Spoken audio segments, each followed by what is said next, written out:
Have you ever dreamt of becoming an Olympic athlete? Well, surveys show that more than 40% of Brazilians have, and the dream is more common among lower-income families as a career in sport is seen as a way to social mobility.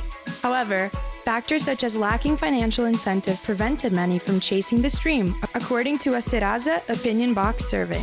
At each edition of the Olympic Games, public attention turns to the various cases of Brazilian athletes who need to resort to online fundraising campaigns or who hold down second jobs while competing at the highest level of their sports. In the private sphere, clubs often pay athletes with only allowances or limited-term contracts, without all the labor rights of regular employees, as shown by a podcast published by the Superior Labor Court. In the public sphere, from the 2000s onwards, legislation began to provide three main mechanisms for financing sports people.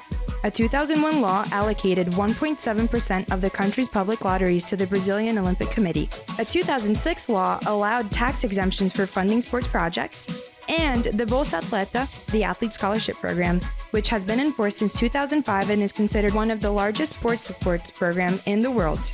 From then on, federal investments in sports have amounted to 28.2 billion reais, and results came. Between 1920 and 2000, Brazil won 66 medals in 15 Olympic Games. In the 5 games that followed, the country earned 84 medals. More than 8,700 athletes currently benefit, receiving monthly payments ranging from 410 reais for youth athletes, about $70, to 16,600 reais for those who hold prominent positions in world rankings. But the value of these monthly payments went 14 years without being adjusted for inflation. In 2024, President Luiz Inácio Lula da Silva announced a 10.86% increase in Bolsa Atleta grants. And in 2023, Lula enacted the General Sports Law, regulating the profession of athletes, previously restricted to footballers. The legislation brought long-awaited changes, such as the provision of maternity leave for female athletes. The measures occur at a time when the country seeks to regain its prominence on the international sports scene, after major events held in the mid-2010s.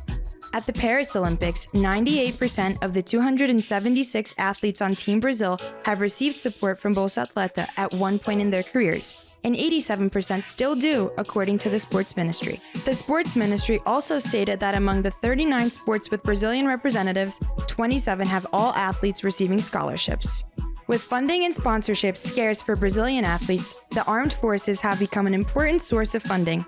Since 2008, the military has run a program for high-performance athletes, investing around 6 million reais annually. In the Tokyo Olympics, 91 of Brazil's 302-strong delegation represented the armed forces, spread across 21 sports. They included silver medal-winning boxer Beatriz Ferreira, who competes for the Navy.